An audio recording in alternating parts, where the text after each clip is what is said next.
Breaking news అనకాపల్లిలో జరిగినటువంటి minor బాలిక హత్య కేసు సంచలనంగా మారింది. హత్య జరిగి సుమారుగా 40 గంటలు దాటినా ఆ నిందితుడి ఆచూకీ దొరకలేదు. నిందితుడు సురేష్ కోసం 12 బృందాలతో గాలింపు చర్యలు చేపడుతున్నారు పోలీసులు. అయితే సురేష్ కు ఫోన్ లేకపోవడంతో పోలీసులు ఆయన గుర్తించడానికి సవాల్గా మారింది. ఆయన ట్రేస్ చేయడానికి చాలా టిపికల్గా మారిందని చెప్పొచ్చు. ఇక సీసీ కెమెరాలను పరిశీలిస్తున్నారు ప్రస్తుతం పోలీసులు. కీలకంగా మారిన నిందితుడు రాసిన లేఖ. అయితే హత్యకు ముందు ఈ నిందితుడు ఆ బాలిక యొక్క సోదరుడికి లేఖ ద్వారా కొన్ని అంశాలు పొందుపరిచాడు. హత్యకు కారణాలు వివరిస్తూ బాలిక అన్నయ్యకు లేఖ రాశాడు. ఘటనా స్థలం వద్ద ఉంచినటువంటి లేఖ సురేష్ ఒక లేఖను కూడా ఉంచడం జరిగింది. లేఖలో నిందితుడు సురేష్ ఏం రాశాడనే ఒక ప్రశ్న కూడా ఉత్పన్నమవుతోంది. గతంలో బాలికపై వేధిస్తే పోక్సో చట్టం కింద కేసు కూడా నమోదైంది. ఈ కేసు కింద ఆయన్ని కొన్ని రోజుల పాటుగా జైల్లో కూడా ఉంచారు పోలీసులు. ఇక బెయిల్ మీద బయటకు వచ్చాక ఎవరు తనతో మాట్లాడకపోవడంతో బాలిక మీద కక్ష పెంచుకున్నట్టుగా ఆయన పేర్కొనడం జరిగింది లేఖలో. ఇక దీంతో విశాఖ సెంట్రల్ జైల్లో సురేష్ కు ఎవరైనా మిత్రులు ఏర్పడ్డారా, పరిచయస్తులు ఏర్పడ్డారా, ఆ పరిచయాల ఆధారంగా సురేష్ ఎక్కడికైనా పరారయ్యాడా, ఈ యొక్క హత్యకి వాళ్ళే ప్రేరేపించారన్న కోణంలో కూడా పోలీసులు దర్యాప్తు చేపడుతున్నారు. బాలిక హత్య కేసులో పోలీసుల నిర్లక్ష్యం చాలా క్లియర్గా కనబడుతున్నట్టుగా ఆ యొక్క బాధితురాలు ఏవైతే మృతి చెందినటువంటి మైనర్ బాలిక యొక్క తల్లిదండ్రులు ఆరోపిస్తున్నారు. ఇక ఏకంగా వాళ్ళొక అంశం కూడా చాలా అక్కడ చెప్పడం జరిగిన అంశం ఏంటంటే తమ కుటుంబానికి సురేష్ నుంచి ప్రాణహాని ఉందని సురేష్ బెయిల్ ద్వారా బయటకు వచ్చిన తర్వాత పోలీసులకు ఫిర్యాదు చేశారు. మరోసారి చెప్తున్నా, ప్రాణహాని ఉంది ఎవరికి? కుటుంబీకులకి, మైనర్ బాలిక యొక్క కుటుంబీకులకి, మైనర్ బాలికకి ప్రాణహాని ఉంది సురేష్ నుంచి అంటూ పోలీసులు గతంలోనే ఫిర్యాదు చేశారు. బెయిల్తో సురేష్ బయటకు వచ్చినప్పటికీ పోలీసులు ఫిర్యాదు చేసినప్పటికీ పట్టించుకోకపోవడంతోనే ఈరోజు తమ కూతురిని సురేష్ హత్య చేశాడంటూ కూడా ఒక మైనర్ బాలిక యొక్క తల్లిదండ్రులు ఆరోపిస్తున్నారు. ఒక లేఖలో కూడా సురేష్ బాలిక అన్నయ్యకి లేఖ ద్వారా కొన్ని అంశాలు పొందుపరిచాడు. పోక్సో చట్టం కింద తనని జైలుకు పంపించిన తర్వాత బెయిల్ మీద బయటకు వచ్చినప్పటికీ ఎవరు తనను పట్టించుకోలేదు, తనతో ఎవరు కూడా మాట్లాడలేదు. దీంతో కక్ష పెంచుకున్నాడు సురేష్. అందుకే తన సోదరి మైనర్ బాలికను చంపినట్టుగా అన్నయ్యకు లేఖలో పొందుపరిచాడు సురేష్. సురేష్తోని తమకి ప్రాణహాని ఉందంటూ కుటుంబీకులు ఆరోపించినప్పటికీ ఫిర్యాదు చేసినప్పటికీ వారు పట్టించుకోకపోవడంతోనే ఇంతకీ తెగించాడు సురేష్ అంటూ కూడా పోలీసులు కుటుంబీకులు చెప్తున్నారు. మరోవైపు పోలీసులు కూడా సురేష్ని పట్టుకోవడంలో కొంత డిఫికల్ట్గా మారింది. డిఫికల్ట్ సిచ్యువేషన్ చెప్పాలి. ఎందుకంటే ఆయన దగ్గర ట్రేస్ చేయడానికి కనీసం ఫోన్ కూడా లేదు. కొత్త కోణంలో వాళ్ళు ఎత్తుకుతున్నారు. ఆయన జైల్లో ఉన్నప్పుడు ఎవరైనా పరిచయం అయ్యారా, ఆ పరిచయస్తుల ఆధారంగా ఆయన ఏమైనా పరారయ్యాడా, వాళ్ళు ఏమైనా సహాయం చేస్తున్నారన్న కోణంలో కూడా పోలీసులు దర్యాప్తు చేపడుతున్నారు, గాలింపు చర్యలు చేపడుతున్నారు. సుమారుగా 12 బృందాలుగా పోలీసులు ఈ యొక్క వ్యక్తి కోసం చాలా క్రిటికల్గానే మొత్తం మీద గాలింపు చర్యలు చేపడుతున్నారు. ఒకసారి సంబంధించినటువంటి మైనర్ బాలిక యొక్క అన్నయ్య వారి తల్లిదండ్రులు కూడా మాట్లాడారు. ఏం మాట్లాడారో చూద్దాం. ఆయన జరిగిన మా చెల్లి రాదు కదా. హోమ్ మినిస్టర్ ఏం చెప్తారు మీరు? ఏం చెప్తామండి, ఇంకా మన రాష్ట్ర హోమ్ మినిస్టర్ ఒక సాక్షాత్ ఒక మహిళ, ఆవిడకో కనుక ఒక కూతురు ఉండే, ఆ కూతురికి ఇలా జరిగితే తనే ఎలాంటి యాక్షన్ తీసుకుంటుందో అలాంటి యాక్షన్ తీసుకోమని మేము కోరుకుంటున్నాం. ఎలాంటి న్యాయం జరగాలి మీ చెల్లి విషయంలో? ఆ హంతకుడికి ఎలాంటి శిక్ష పడాలని మీరు అనుకుంటున్నారు? ఎలాంటి శిక్ష అంటే అందరూ అంటున్నారండి ఉరి శిక్ష పడాలని, కానీ నాకైతే అలా లేదండి. 2 చేతులు 2 కాళ్ళు తీసేసి కనీసం అందులో 2 కళ్ళలో ఒక్కనన్నా తీసేసి వాడిని వదిలేయాలి. వాడిని నేనే పెంచుకుంటాను, ఖచ్చితంగా పెంచుకుంటాను, జీవితాంతం పెంచుకుంటున్నాను. అప్పుడు తెలుస్తుంది వాడికి అలాంటి ఇలా జరిగితే ఇలా జరగాల, ఇలా చెయ్యాలి అన్న, ఇలాంటి ఘటన ఇంకోసారి రిపీట్ అవ్వాలన్నా ఎవరికన్నా వస్తూ వణుకు పుట్టాలండి వెన్నులో. ఈ ఫోటో చూపెడతాను, వీడిని చూపెడతాను, వాడికి నీ పరిస్థితి కూడా ఇలాగ అవుతుందో నేను చెప్తాను అంతే. అదేనండి నాదైతే. మరి ఇది ఎంతవరకు సాధ్యమో నాకు తెలీదు. ఇంకంతే నేను చెప్పుకోవాల్సింది ఇంకేంటి అంతే. ఆఖరిసారిగా చెల్లితో ఎప్పుడు మాట్లాడారు మీరు? ఫోన్లో మాట్లాడాను 2 రోజుల క్రితం. అది ఎలా ఉంటుంది? చెల్లి మీతో చాలా క్లోజ్గా ఉంటుందా? చెల్లి అండి క్లోజ్గా ఉండదా? ఇంకా అలాగే ఏజ్ గ్యాప్ ఉంటుందండి, దాదాపు 10 సంవత్సరాలు ఏజ్ గ్యాప్ ఉంటుంది. ఇంక చిన్నపిల్ల గారాబం. ఇప్పటివరకు ఒకసారి కొట్టలేదు, ఇప్పటివరకు గుర్తు కూడా లేదు నాకు. ఇక ఆర్టీవీతో మైనర్ బాలిక సోదరుడు మాట్లాడినటువంటి ఈ మాటలు హోమ్ మినిస్టర్ వరకు చేరాయి. హోమ్ మినిస్టర్ తన కూతురికే ఇటువంటి ఘటన జరిగితే ఏ రకంగా రియాక్ట్ అవుతారు? నా చెల్లిని కూడా తన కూతురులాగా భావించాలి, దానికి వెంటనే చర్యలు తీసుకోవాలంటగా ఆ సోదరుడు ఇచ్చినటువంటి ఆ వినతిని, ఆ మాటల్ని ఆర్టీవీ ద్వారా హోమ్ మినిస్టర్ కూడా చూశారు. దీంతో హోమ్ మినిస్టర్ కూడా రియాక్ట్ అయ్యారు. ఒకసారి ఈ ఘటనకు సంబంధించి హోమ్ మినిస్టర్ ఏం మాట్లాడారో చూద్దాం. ఒక అమ్మాయిని, మైనర్ బాలికని, 9వ తరగతి చదువుతున్న ఒక మైనర్ బాలికని అతి కిరాతకంగా హత్య చేయడం అనేది మనందరం కూడా చూస్తున్నాము. అక్కడ ఆల్రెడీ టీమ్స్ కూడా దాని మీద వేస్తున్నాము. ఎస్పీ గారితో నేను తెలిసిన వెంటనే ఎస్పీ గారితో నేను మాట్లాడి పొజిషన్ ఏంటని కూడా కనుక్కోవడం జరిగింది. విషయం ఏంటంటే, ఏదైతే ఒక అమ్మాయి ఇంతకు ముందు ఆ అమ్మాయిని ఇబ్బంది పెట్టి పోక్సో చట్టం ద్వారా అబ్బాయి జైలుకి కూడా వెళ్ళాడు. మొన్న రిమాండ్ కూడా పంపించారు. మొన్న రీసెంట్ గా ఒక 15 రోజుల క్రితం అతను జైలు నుంచి బెయిల్ మీద బయటకు వచ్చాడు. వచ్చిన తర్వాత ఆ అమ్మాయిని హత్య చేయడం జరిగింది. దానికి సంబంధించి ఇంచుమించుగా 18 పేజీల వాంగ్మూలం కూడా, ఇంచుమించు వాంగ్మూలం ఒక లెటర్ కూడా పెట్టున్నాడు అక్కడ. అతనైతే ఇప్పుడు మనకి పరారులో ఉన్నాడు. ఎట్టి పరిస్థితుల్లోని కూడా పోలీస్ డిపార్ట్మెంట్ అంతా కూడా సుమారుగా 8-9 బృందాలు కూడా ఏర్పాటు చేయడం జరిగింది.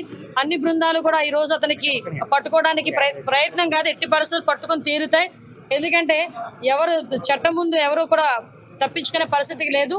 డెఫినెట్ గా ఎవడైతే హత్య చేశాడో అతన్ని ఇమీడియట్ గా మేము పట్టుకునే ప్రయత్నం కాదు, పట్టుకొని తీరుతాం. డిపార్ట్మెంట్ వాళ్ళకి కూడా చాలా క్లియర్ ఇన్స్ట్రక్షన్స్ వెళ్ళి చంద్రబాబు నాయుడు గారు, లోకేష్ బాబు గారు, పవన్ కళ్యాణ్ గారు కూడా దీని మీద ఆరా తీయడం జరిగింది, నాతో మాట్లాడడం జరిగింది. డెఫినెట్ గా ఎట్టి పరిస్థితుల్లోని నిందితుడు ఎవరైతే ఉన్నాడో అతి తొందరగా వీలైతే ఈ రోజు రేపట్లోనే నిందితుడిని పట్టుకొని అరెస్ట్ చేసే పరిస్థితి కొన్నిసార్లు వెనక పడుతున్నారని చెప్పేసి ఫిర్యాదు చేయడం జరిగింది, అయినా సరే పట్టించుకోలేదు. లేదమ్మా, కంపల్సరీగా నిజంగా అదే కనుక జరిగితే, నిజంగా అమ్మాయి దగ్గర నుంచి కంప్లైంట్ వెళ్ళి ఆ పోలీసులు కనుక పట్టించుకోలేదన్న సంగతి తెలిస్తే డెఫినెట్ గా ఏ పోలీస్ అయితే ఆ పోలీసు మీద చర్యలు తీసుకుంటాం. అందులో ఎక్కడెక్కడా కూడా బ్యాక్ స్టెప్ వేసే పరిస్థితి లేదు. కానీ మాకు వచ్చిన ఇన్ఫర్మేషన్ ఏంటంటే అటువంటి పరిస్థితి ఏమీ లేదు. చాలా సడన్ వచ్చి అతను హత్య చేసి వెళ్ళాడు అన్నది మాకు వచ్చిన ఇన్ఫర్మేషన్. కొన్ని రోజుల నుంచి కూడా మళ్ళీ ఫాలో అవుతున్నాడు అని చెప్పి. లేదమ్మా, నిజంగానే వాళ్ళ బ్రదర్ కూడా చాలా ఇనిషియేషన్ తీసుకున్నాడు. ఇంతకు ముందు కూడా తను బెంగళూరులో పనిచేసేవాడు. ఇనిషియేషన్ తీసుకుని ఈ అబ్బాయి ఇంచుమించు 26 సంవత్సరాలు, ఆ అమ్మాయిది చూస్తే 13 సంవత్సరాల వయసు. అవతల నిందితుడు ఎవరైతే ఉన్నాడో ఆ అబ్బాయిది కూడా 26-27 సంవత్సరాల వయసు. సో ఈ సిచ్యువేషన్స్ లోనే వాళ్ళ అన్నయ్యకి చాలా సేఫ్ గార్డ్ చేశాడు. కానీ దురదృష్టంతో అమ్మాయిని కాపాడుకోలేకపోయారు. కానీ ఎట్టి పరిస్థితుల్లో నిందితుని అయితే డెఫినెట్ గా పట్టుకున్నాడు. కంపల్సరీగా చంద్రబాబు నాయుడు గారితో మాట్లాడతాం. ఎటువంటి పరిస్థితుల్లో అమ్మాయి చిన్నపిల్ల, మైనర్ బాలిక, ఆ అమ్మాయికి ప్రభుత్వం నుంచి అందాల్సిన సహాయ సహకారాలు అన్ని కూడా అందిస్తాం మా కుటుంబానికి.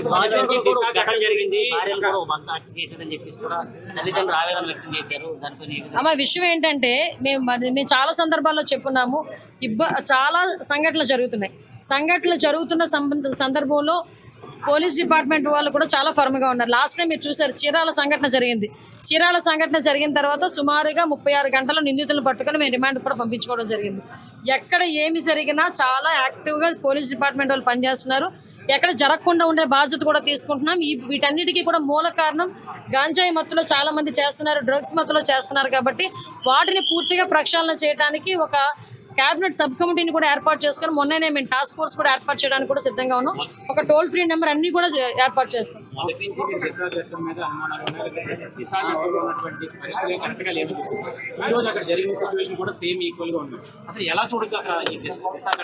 దిశ చట్టమే లేదండి. చట్టం లేని దాని గురించి మీరు మాట్లాడుకోవడం అనవసరం. ఫస్ట్ థింగ్, దిశ చట్టం అనేది లేదు కాబట్టి దిశ చట్టం గురించి మాట్లాడుకోవాల్సిన అవసరం లేదు. ఇప్పుడున్న చట్టాలని బలోపేతం చేసుకుని మనం ఫర్దర్ గా ఎటువంటి ఇబ్బంది లేకుండా చూసుకునే బాధ్యత తీసుకుంటాం. న్యాయ నిపుణుల సలహాలు కూడా మేము తీసుకుంటాం. ఇక హోమ్ మినిస్టర్ అనిత స్పందించిన తీరు కూడా చూసాం. ప్రభుత్వ విషయంలో చాలా సీరియస్ గా ఉంది. ఎట్టి పరిస్థితుల్లో కూడా స్టెప్ బ్యాక్ చేసే అవకాశం కూడా లేదంటూ చాలా సీరియస్ గా ఉన్నారు. సో చంద్రబాబు, పవన్ కళ్యాణ్ ఇప్పటికే తనతో ఫోన్లో సంప్రదించారు. ఎట్టి పరిస్థితుల్లో కూడా నిందితుడిని పట్టుకుంటామంటూ కూడా చెప్పారు. గతంలో చీరాల, ఈ ప్రభుత్వం ఏర్పడిన తర్వాత చీరాల ఘటనకు సంబంధించి ఉద్దేశిస్తూ కూడా మాట్లాడడం జరిగింది. కేవలం 36 గంటల్లోనే ఆయన నిందితుడిని పట్టుకొని రిమాండ్ కూడా తరలించాం. ఇక్కడ కూడా ఎట్టి పరిస్థితుల్లో వెనక్కి తగ్గేది లేనట్టుగా హోమ్ మినిస్టర్ అనిత మాట్లాడుతున్నారు. అయితే ఇదే నేపథ్యంలో సుమారుగా ఒకవేళ గనక గతంలోనే ఆ మైనర్ బాలిక కానీ వాళ్ళ కుటుంబీకులు కానీ సురేష్ నుంచి తమకి ప్రాణహాని ఉన్నట్టుగా గనక ఫిర్యాదు చేసి పోలీసుల నిర్లక్ష్యం కనుక వహిస్తే, ఎవరైతే పోలీసు అధికారి నిర్లక్ష్యం వహించారో వారి మీద కూడా చట్టరీత్యా చర్యలు తీసుకుంటామంటూ హోమ్ మినిస్టర్ అనిత చెప్పడం జరిగింది. ఎస్, ఒకసారి మనతో పాటు జాయిన్ అవుతున్నారు రామకృష్ణ ప్రతినిధి Sivaramakrishna. S Sivaramakrishna, so present situation ఏంటి? అంటే 12 బృందాలుగా వివరించబడి పోలీసు అధికారులు ఆయన్ని గాలింపు చర్యలు చేపడుతున్నప్పటికీ ఎందుకు నిందితుడు పరారులో ఉన్నాడు? అసలు నిందితుడికి సంబంధించి ఆచూకీ దొరికిందా? ఎక్కడున్నారు? ఇవన్నీ విషయాల మీద అప్డేట్స్ ఏంటి? మనోజ్, యాక్చువల్ గా నేను జరిగింది ఇది 40 గంటలు అయినా ఇంకా ఆచూకీ అయితే దొరకలేదు. నిందితుడు సురేష్ ఎవరైతే ఉన్నారో ఈ బాలికని చంపిన నిందితుడు కోసం దగ్గర 12 అంటే ఫస్ట్ 4 బృందాలుగా ఏర్పడిన పోలీసులు నిన్న రాత్రి నుంచి 12 బృందాలుగా గాలింపు అయితే చేస్తున్నారు. అయినా ఇప్పటికీ 40 గంటలు అయినా సరే సురేష్ ఆచూకీ అయితే దొరకలేదు. ప్రధానంగా సురేష్ చేసిన తర్వాత ఎక్కడికి వెళ్ళాడు, సురేష్ పోక్సో చట్టం నమోదైన తర్వాత 2 నెలలు అయితే జైల్లో అయితే పెట్టారు, విశాఖ సెంట్రల్ జైల్లో అయితే పెట్టారు. అప్పుడు సురేష్ వద్ద ఉన్న ఫోన్ అయితే అక్కడ పోలీసులు అయితే తీసుకున్నారు. అయితే ఈ నేపథ్యంలో ప్రధానంగా చూసుకోవాల్సింది ఏంటంటే ఆ నిందితుడి ప్రస్తుతం ఫోన్ అయితే లేదు. ఫోన్ ఉంటే ఫోన్ ద్వారా ఆచూకీ కనిపెట్టే పరిస్థితి అయితే ఏర్పడేది. ఫోన్ లేకపోవడంతో పోలీసులు కొంచెం కష్టసాధ్యంగానే మారింది. ఎందుకంటే ఈ ఊరు పరిసరాల్లో ఉన్న కొండలు అన్ని చెప్పి అన్ని క్షుణ్ణంగా గాలించే పరిస్థితులు అయితే ఉన్నారు. అయితే ప్రధానంగా మనోజ్, ఇక్కడ మనం చెప్పుకోవాల్సింది ఏంటంటే కీలకంగా మారింది నిందితుడు రాసిన లేఖ. ఆ లేఖలో అయితే ఎవరైతే చంపేశారో వాళ్ళ సోదరుడికి అయితే లేఖ అయితే రాశారు. లేఖ రాసి అందులో అయితే నేను ఎవరినైతే ప్రేమించానో ఆ బాలికని హత్య చేసిన తర్వాత నేను కూడా ఆత్మహత్య చేసుకుంటానని చెప్పి రాశాడని చెప్పి అయితే వార్తలు అయితే బయటకు వస్తున్నాయి. ఏదైనప్పటికీ ఆ లేఖ అయితే పోలీసులు ఇప్పటికీ బయట పెట్టలేదు. ఆ లేఖ ఆధారంగా అయితే వీళ్ళైతే ఈ కేసుని అయితే ఇన్వెస్టిగేషన్ చేస్తున్నారని చెప్పాలి మనోజ్.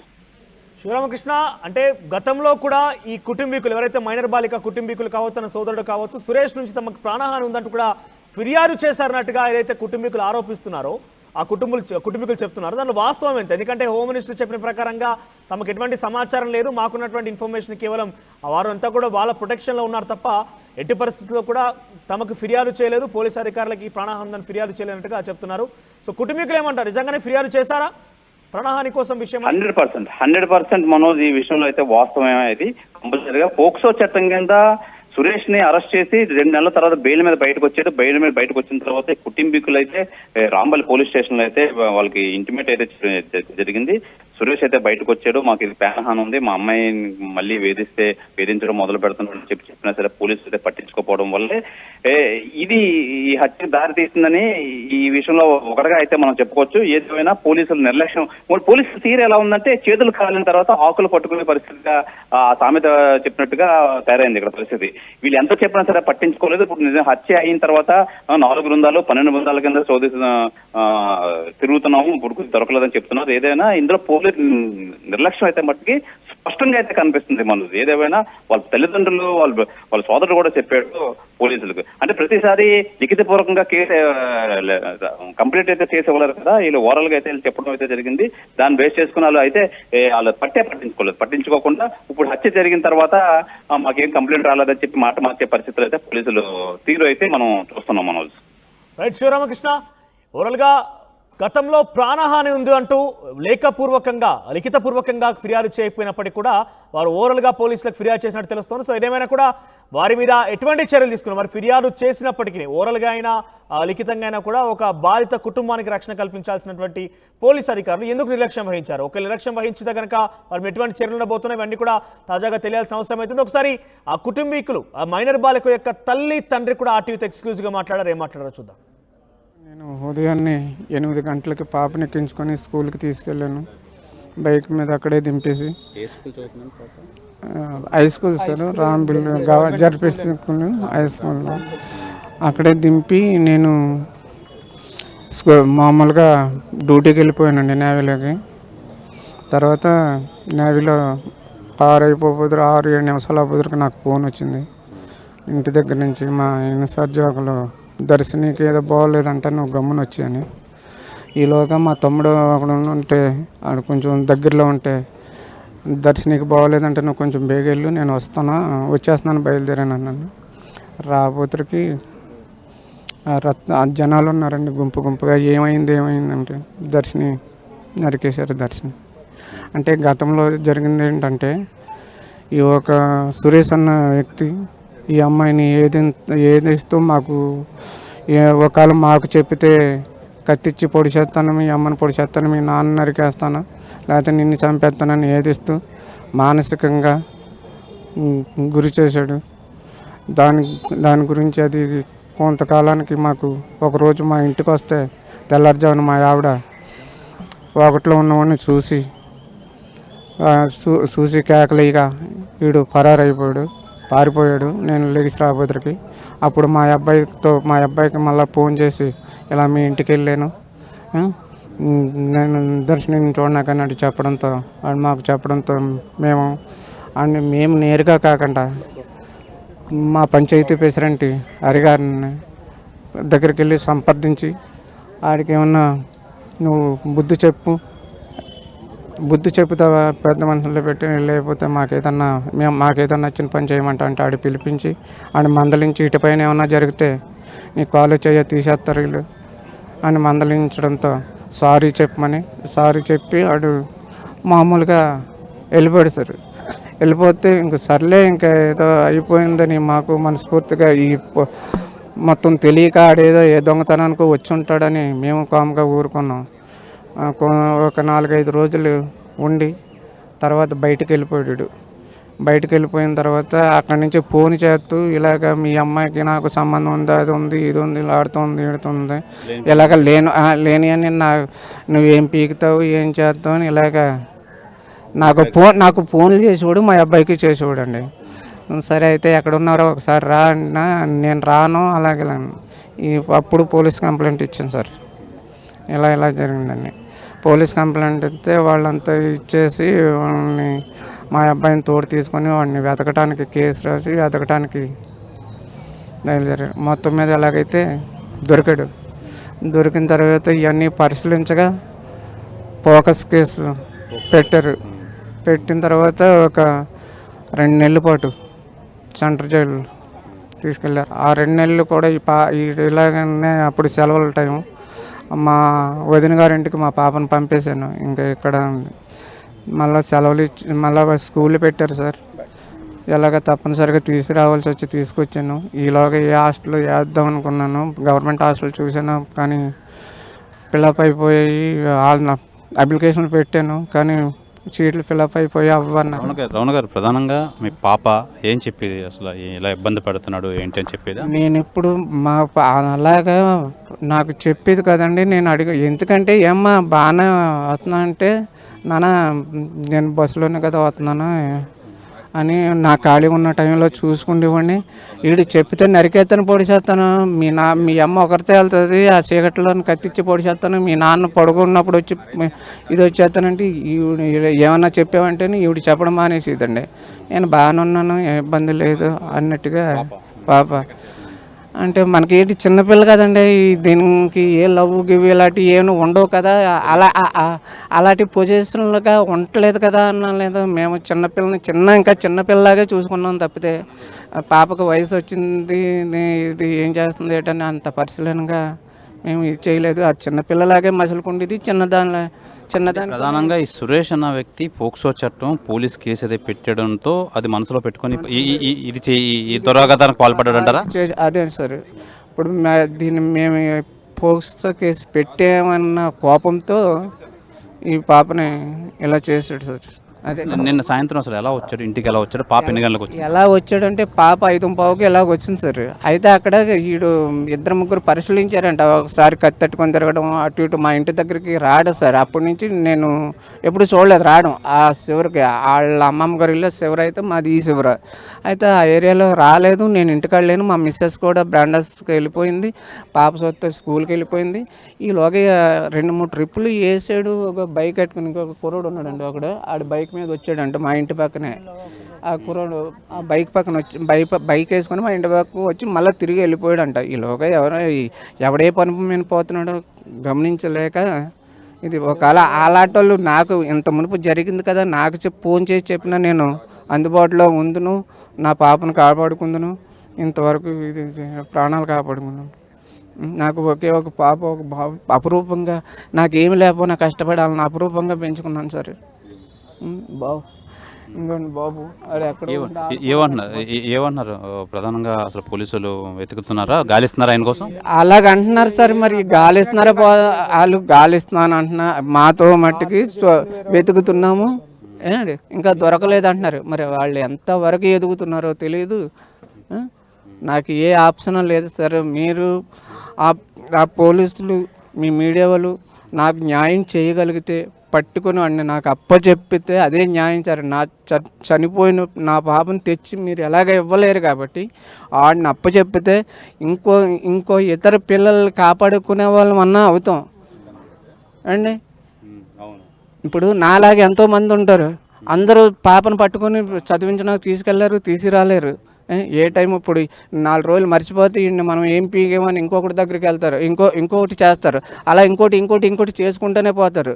అందుచేత దయచేసి ఆ పోలీసులు మీడియాలు మిమ్మల్ని కోరుకునేది ఏంటంటే అన్ని ఎక్కడన్నా వెతికి పట్టుకుని మాకు అప్పచెప్పండి, లేదా మా కళ్ళెదురాన్ని ఎన్కౌంటర్ చేసేయండి.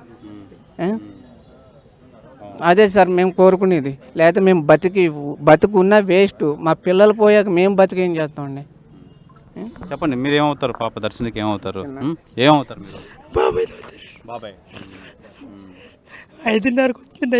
5:30 దాటాకు వచ్చిందండి. నేను అక్కడే ఉండండి. తాళాలు ఇచ్చింది కూడా మేమేనండి.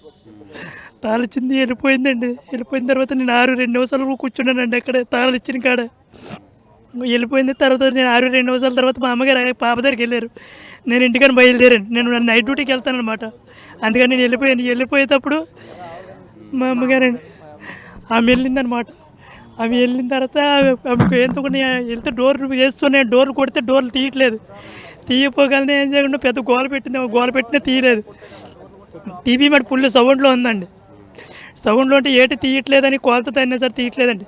అప్పుడు చిన్న డోర్ గ్యాప్ ఇచ్చాడండి, అంతేనండి. పక్కన ఉండగానే ఇలా తోసేసి వెళ్ళిపోయాడంటండి. అంతలోకి మా అల్లుడు ఉన్నాడండి. మా అమ్మ గోలెట్టుగానే ఆయన ఎందుకుండా పరిగెట్టి ఫోన్ ఎట్టుకొని వచ్చి నాకు ఫోన్ చేశాడు. తెగిపోయింది అంటే ఒకవేళ మా అబ్బాయి స్కూల్కి వెళ్తాడు, ఒకవేళ బస్సులో కట్ట తెగిపోయింది అనుకో నేను పరిగెడి వచ్చానండి. పరిగెడితే కుర్రడు కాపాడలేదు కాబట్టి వెనక్కి తిరిగి చూస్తే మా అన్నయ్యలతో వెనకెళ్తారండి. చూడగానే ఏంటంటే పొలంలో జనం ఉన్నారు. అక్కడ పరిగెట్టి వెళ్తే పడుకొని ఉందండి. అప్పటికైతే ఇక చిన్న ప్రాణం ఉందండి. కాళ్ళు కొట్టుకుంటున్నాయి. చూసామండి. చూసిన తర్వాత వదిలేసి ఒక ఇలాగ పరిగెట్టాడు, అలా పరిగెట్టామండి. పరిగెట్టి ఎక్కడ దొరకలేదండి. ప్రధానంగా నిన్న జరిగిన ఈ హత్య ఉదంతంలో ప్రత్యక్ష సాక్షి ఈ దర్శిని వాళ్ళ నానమ్మ దగ్గరుండి చూసి ఆ లోపల నుంచి ఈ సురేష్ అన్న వ్యక్తి రావడంతో వారించడంతో తప్పించుకొని అక్కడి నుంచి పరారయ్యిన నేపథ్యంలో అసలు నానమ్మ అమ్మ నిన్న ఏం జరిగింది, ఏం చూశారు నిన్న? నేను లోపల ఏం జరిగిందో చూడలేదండి దయచేసి. నేను పైన మట్టికి 4 తలుపులు 4 పక్కలు వేసేసాడు, కిటికీలు కూడా వేసేసాడు కనపడకుంటాను.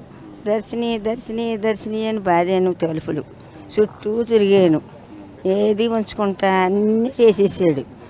వేసేసి ఆ కాల్చోదండి నేను డోరు దంతే ఏం చేశాడు, ఇలా గ్యాప్ పెట్టుకొని వచ్చి నన్ను అలా నేను చెయ్యటేసుకున్నాను. అమ్మ నువ్వా అని చెయ్యట్టుకుంటే నన్ను ఎలా తోసేసి అలా పోయాడండి. ఇదే దారుణం. నేను కిత్తగా ఏం చూడండి, లోనికి వెళ్తే రక్తమండలం. కత్తి కూడా అక్కడే వదిలేస్తాడు. కత్తి అక్కడే అంత తెచ్చేసారు. రాత్రి 2 ఉన్నాయి. ఇదంతా రక్తం అలా మండం గడిసింది. ఎక్కడ దెబ్బ ఏంలాగో అంటుకోవద్దు అన్నారు పిల్లని. నేను చూసేటప్పుడు చిన్న ప్యాన్ ఉంది, కొన్ని అలా చూసింది. ఇదంతా పూతనేస్తాం అలా మండలం కట్టేసిందండి. అంటుకోవద్దు అన్నారు పిల్లని. ఇది జరిగింది. మీ మనవరాలకి ఇంత బాధ కలిగింది, ఈ హత్యకు పాల్పడ్డాడు. ఎలాంటి ఏం కావాలి, ఎలాంటి న్యాయం కావాలి మీకు? ఏం చేస్తారో మీకు ఏ నమస్కారం తండ్రి, ఒక బిడ్డ మమ్మల్ని ఏం చేస్తారో మీరుకే న్యాయం లేదు. అర్ధరేతులుగా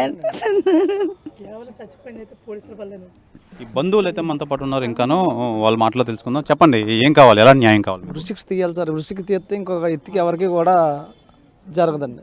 ఇలాంటి ఇప్పుడు మాకు రాంబిల్ మండలం ఇలాంటి ఏం జరగలేదు సార్. అంటే భయంతో ఇల్లు ఉంటుండగా భయంతో బతకడం వస్తుంది సార్. ఇప్పుడు ఈ పిల్ల కాకపోతే ఇంకో పిల్లన్నా ఇలా చేస్తారండి. ఈ వృషిక్స్ తీసాం అనుకోండి సార్, అది ప్రతి వాళ్ళు కోరుకుంటున్నాం సార్. అది వృషిక్స్ తీస్తే ఇంకో ఎత్తుకన్నా కొద్దిగా భయం వస్తుంది సార్. చెప్పండి, ఏమవుతుంది, మీకు ఏమవుతుంది? దర్శని ఏం చెప్తారు? బాబాయ్ అదే ఉరిశిక్ష లాగాలండి మొత్తమేనా. ఎక్కడైనా వెతికి ఇప్పుడు వచ్చి పోలీస్ డిపార్ట్మెంట్ కూడా వెతికినాం అంటున్నారు కానీ ఎతకలేదు. ఏ మాయ మాట్లాడి ఇక్కడ తీసుకొచ్చి ఏదో చేసి బాడీని గట్ట మేము ఇవ్వమన్నా సరే తీసుకొస్తుంది తప్పించి కానీ పోలీస్ డిపార్ట్మెంట్ మాకేం సహకరించినట్టు ఏం కనిపించలేదండి. అది ఉరిశిక్ష లాగాలి. ఎక్కడైనా పట్టుకొని వాళ్ళని ఉరిశిక్ష లాగితేనే మనకు ఉంటుంది. ఇవి చాలా చోట్ల జరుగుతూ ఉన్నాయి. మొన్న జరిగిన ఇన్సిడెంట్ మీద హోమ్ మినిస్టర్ గారు కూడా తొందరగానే స్పందించారు.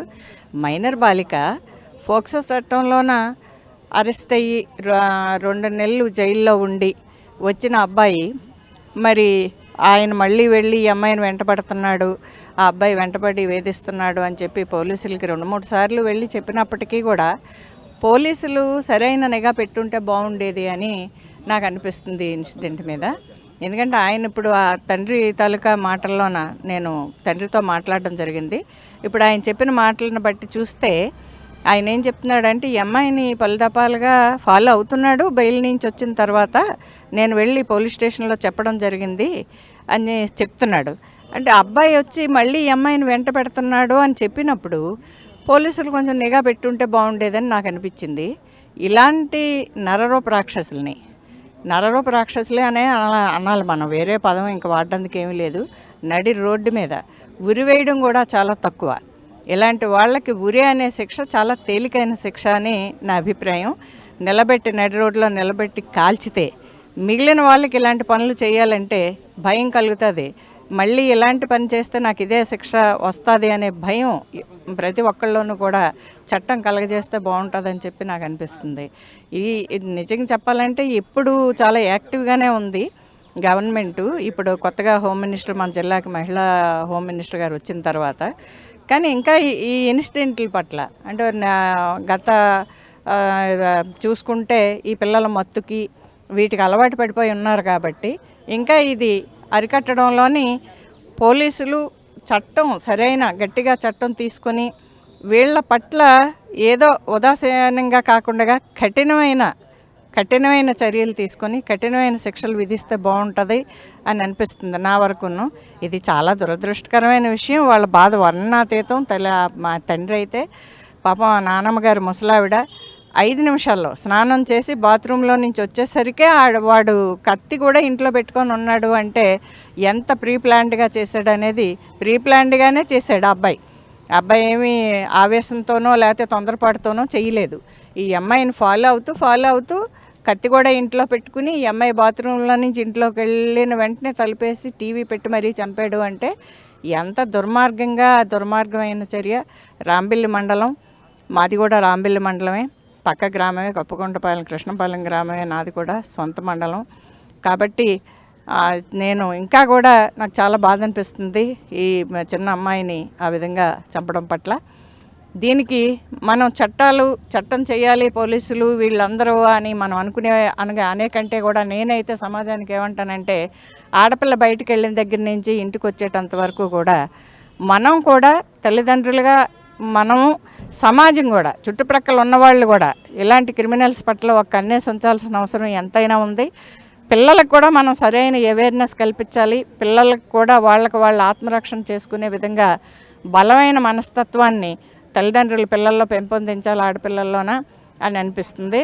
అదేవిధంగా మగపిల్లల తాలూకా తల్లిదండ్రులు కూడా వాళ్ళ తల్లి వాళ్ళ అక్క చెల్లెళ్ళు వాళ్ళ పట్ల ఎలాంటి ప్రేమాభిమానాలతో మగపిల్లలను పెంచాలి అనే దిశగా తల్లిదండ్రులు పిల్లల్ని పెంచేటప్పుడే సరైన బాధ్యత తీసుకొని పెంచాల్సిన అవసరం ఉంది. చట్టాల అవగాహన కల్పించాలి, చర్యలు తీసుకోవాలి అని ఎలాగో అడుగుతాము, చట్టాలను ఎలాగ అంటాం కానీ మనం కూడా మన పిల్లల పట్ల తగిన జాగ్రత్త తీసుకోవాల్సిన అవసరం ఉంది. నేను కూడా 2 ఆడపిల్లల తల్లిని. ఈరోజు పిల్లల్ని బయటికి పంపించి చదివించాలి, వేరే స్టేట్స్లోనో లేకపోతే ఎక్కడో పెట్టి చదివించాలి అని అంటే బాబోయ్ ఇలాంటి ఇన్సిడెంట్లు చూస్తూ ఉంటే చదివించడం కంటే ఇంట్లో ఉంచుకోవడమే బెటర్ ఏమో అన్న ఆలోచనతో పిల్లల భవిష్యత్తుని మాలాంటి వాళ్ళం కూడా మా పిల్లల భవిష్యత్తుని మేము మా చేతులతో పాడు చేసుకునే అవకాశం కూడా ఎక్కువగా ఉంది ఈ విషయం మీద. కళ్యాణి గారు అంటే ప్రధానంగా ఫోక్సో చట్టం పెట్టారు. ఫోక్సో చట్టం పెట్టి నిందితుని అరెస్ట్ చేసి బెయిల్ మీద వచ్చి అదే కక్ష పెట్టుకొని ఈ ఉదంతం అంతా చేశాడు ఈ నిందితుడు సురేష్. ఈ ఫోక్సో చట్టం ఏం మార్పులు తేవాలా, అసలు ఇలాంటి వాళ్ళకి అసలు రక్షణ ఏ విధంగా కల్పించాలంటారు? ఫోక్సో చట్టం అనేదే చాలా పెద్ద చట్టం కదా. మనం చట్టంలో చూస్తే ఫోక్సో చట్టం మీద అరెస్ట్ అయ్యి 2 నెలల్లో బెయిల్ మీద బయటకు వచ్చేసి నిందితుడి పట్ల పోలీసులు చాలా అలర్ట్గా ఉండాలి కదా, ఉండాల్సిన అవసరం ఉంది. అందులోనూ పిల్ల తండ్రి చెప్పేదాన్ని బట్టి చూస్తే పిల్ల తండ్రి అంటాడు, నేను 10 దఫాలుగా వెళ్ళి పోలీస్ స్టేషన్కి వెళ్ళి ఎస్ఐ గారికి చెప్పాను, వాడు ఇలా వచ్చాడు, మళ్ళీ మా అమ్మాయిని వెంటబడుతున్నాడు అని చెప్పినప్పుడైనా వాడిని తీసుకొచ్చి నీకు బెయిల్ రద్దు చేస్తామని మళ్ళీ వాడిని తీసుకొచ్చి సరైన భయం అంటే వీళ్ళకి ముద్దుగా పిలిచి అలా కాదు ఇలాగా అని ముద్దుగా చెప్తే వీళ్ళు వినరు కదా. ఎందుకంటే వాడు సైకో అని అర్థమవుతుంది, క్రిమినల్ అని అర్థమవుతుంది మనకి. పిల్లని మళ్ళీ వెంట పెడుతున్నాడు కదా బెయిల్ మీద వచ్చి మళ్ళీ పిల్లని వెంట పెడుతున్నాడు కదా, వదిలేయలేదు కదా. అంటే వాడికి 2 నెలలు జైలు శిక్ష చాలలేదు దాని అర్థం. అంటే వాడిలో మార్పు తీసుకురాలేదు. ఫోక్సో చట్టంలో అరెస్ట్ అయ్యానన్న భయం కానీ దాని తాలూకా ఇంపాక్ట్ కానీ ఆ కుర్రాడి మీద ఏమీ లేదు ఆ భయం కానీ. అలాంటప్పుడు ఇంకా పోలీసులు ఇంకా జాగ్రత్త తీసుకొని ఇంకా కఠినంగా చెప్పుంటే బాగుండేది అనేది నా